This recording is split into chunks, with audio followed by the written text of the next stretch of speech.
have you seen his new physique? He put on a ton of muscle. Guy looks absolutely incredible. He's in prison. How could he have done this? And to the opposite extent, have you seen Andrew Tate? He's now got a dad bod. Look at all the body fat he's put on. And so, which is it? Well, in today's video, we're going to find out.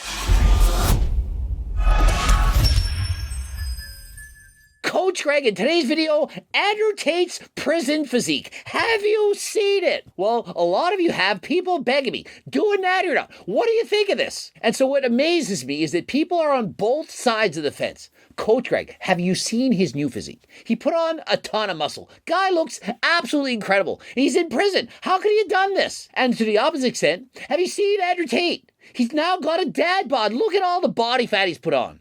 And so, which is it? Well, in today's video, we're going to find out. Are you doing a video on Andrew Tate on how he looks better than you? He did 7,000 whatever push-ups in jail. He's not on TRT. You did a natty or not on him. You look at his Twitter, you will look. They don't feel you in jail. Can we get your thoughts? First things first, let's address TRT. And so Andrew Tate went to prison, and are you telling me that it's impossible to maintain TRT or to get testosterone in jail? Does anyone think it's impossible to find testosterone while you're in prison? If you have a medical prescription for TRT and you go to prison, they're going to continue to allow you to have your prescription. Imagine, you're a type 2 diabetic, you rely on insulin, you go to prison, they don't give it to you. And so I'm not saying that he has to be on TRT, yes or no, we don't know that for sure. But I'm not going to rule out and say it was impossible that he was able to get anabolics while in prison. Imagine, guy with millions of dollars, so many connections, you really think he couldn't have possibly got some SARMs Anavar testosterone while sitting in a prison cell? Of course he could. He's for sure working his ass off in jail. There's no excuse to not get in shape in jail with the exception of lack of diet. Also, there's no real proof, but they say your testosterone levels can rise in jail or prison due to high stress nature of possible fights or stabbings. Do you really think that the inherent danger of being in potential fights, getting in physical altercations with other people, being on high alert all the time is conducive to building muscle? And so let's argue that it does in fact increase testosterone. Do you not think that the negatives, the rise in cortisol, is going to offset the potential for those gains? So really think about it. Analyze these things. Imagine if all you had to do was increase stress to have more testosterone grow huge. Everyone in university cramming for exams, worrying about their girlfriends cheating on them and so on, they'd all get jacked. It's not the case. Less stress is better. The stress you want is on the muscles when you're actually in the gym trying to work out. After that, you want to relax, recover, rest, and repair. When I was in jail, I did 7,417 push-ups. And next up, he did a whopping 7,417 push-ups while in jail. I was thinking, was that per day? I mean, doesn't Chef Rush do 2,222 push-ups at about 2 in the morning every single day? And so in the same time, Chef Rush doing about 160 plus thousand push-ups. And so 7,000 plus push-ups in that many days, it's not actually all that many. You can look at this photo, beefy Andrew. He still looks absolutely massive. But then they showed a video of him in March. Looked a lot more skinny. Looked like he lost potentially 20 pounds of muscle. But then he gets out of jail and suddenly he's a tank. First of all, when he gets out of jail, guy is pumped up. You can clearly see his muscles are swollen. They have more glycogen. The muscles are fully loaded. And so really think of it. Do you know how easy it is to make yourself look better than you actually are? And so Andrew Tate's got the proper downlighting, pumped up, walking properly, and looks amazing. Not going to debate it, but check out this photo taken at the same time and tell me, does he look like he's put on body fat to you? And so in that photo, you can clearly see guy is above 15% body fat. You can see some love handles, fat protruding past the waistline, but he still looks good.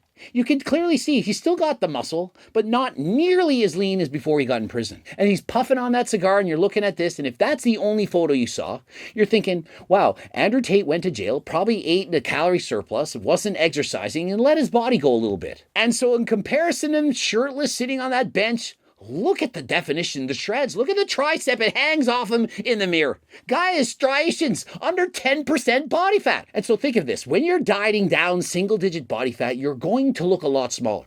When you're off season on a bulk, your glycogen stores are up, you're going to look significantly bigger. And that's oftentimes why people go on a bulk. They put on all this weight. Perhaps it's 20, maybe even 30 pounds. They say, look at all this muscle I put on. Yeah, I put on a little bit of weight on my belly, maybe 5 pounds of fat, but the rest 15, 20, that's all muscle. No, it's not. It's mostly water, glycogen, and yes, of course, body fat with a little bit of muscle. And so you then go on your mini cut only to discover it wasn't all muscle after all. And so yes, Andrew does look a lot bigger, but he has more body fat than friggin' last time.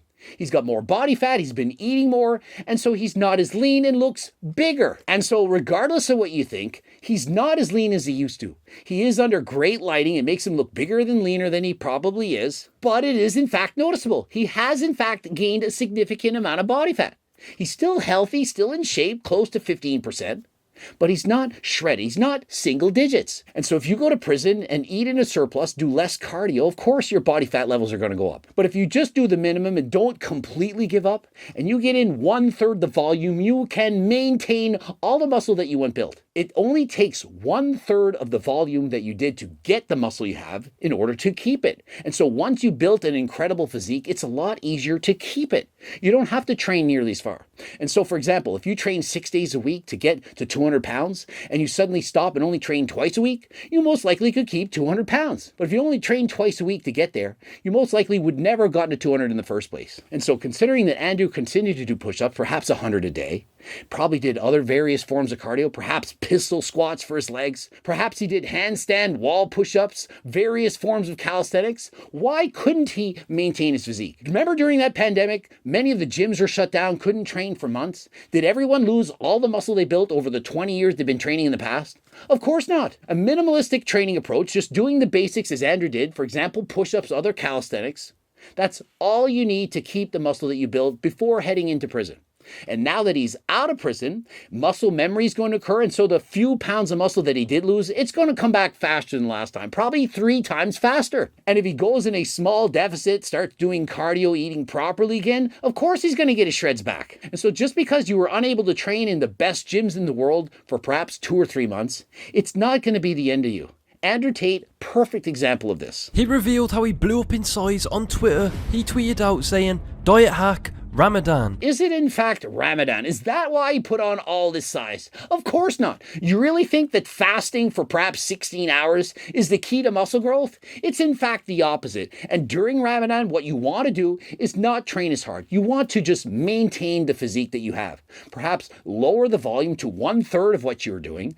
Don't go for 1-rep maxes. Don't try to set PRs, because if you do, you're a lot more likely to get injured.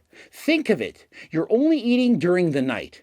During the day, hot sun's out, you're sweating, you're getting dehydrated. And if you go and try to train harder than last time, it is much more likely to have you injured. And so during this period of time when you're fasting, this is not the time to try to make improvements. You're simply trying to maintain what you had. Once Ramadan is over, you can get back to your old training and make the gains you needed in the gym. Consider it a deload month, a time to rest and recover the body. Get it mentally and physically prepared for the harder workouts that are about to come. Look at the 2 photos, less than 1 month apart. Honestly, he has the biggest sleeper build ever. I honestly think Andrew should stay this size or even get bigger. And so yeah, it may in fact just be a sleeper build. It could be that he put on a lot of size. It might even be that he got access to performance enhancing drugs following this photo. Or it could just be the lighting. We don't know. But what I do know is stop comparing yourself to other people. And considering the fact that many people are saying he looks so much better now, while others saying he looks so much worse, it can't be both. And so that further proves the point that it's based on the photo video that you're seeing. If all you saw was that photo of him standing smoking the cigar with his stomach sticking out, you're thinking, dad bod, gained a bunch of body fat. But if you see him walking, pacing around the room, downlighting all pumped up, you're thinking, wow, incredible, look at his transformation. And so don't be fooled by what you see. Please analyze everything. Keep an open mind. We don't know if he was on HRT. We don't know if he's natural. But does it really matter? The point is the guy kept in shape. He did the best that he could. That's all that you can ask from him. Many people wouldn't have done any of the push-ups at all. They would have just sat in their cell and did nothing. And so props to him for training harder than last time, remembering that fitness is important no matter where you are in your life. Who knows? Maybe it's even possible they smuggled in ActiBuilder or G-Test into him, possibly creatine. We don't know. He may have had access to supplements. Don't know. We weren't there. How can we argue this? Interested in any of the HGLT supplements, use code Greg, 10% off. Remember, cookbooks, training books, coaching plans by me and my team, phone consults. Please head over to the website, and if you want a free training program, you don't have any money, you head over to the website, first and last name, enter your email address, bam, it's coming right to you. Subscribe, click the bell button, comment for the algorithm, like this video if you liked it, give it a like. Also, watch one of the bloops, and until next time, follow me on Instagram, Greg Doucette IV Pro. I am out.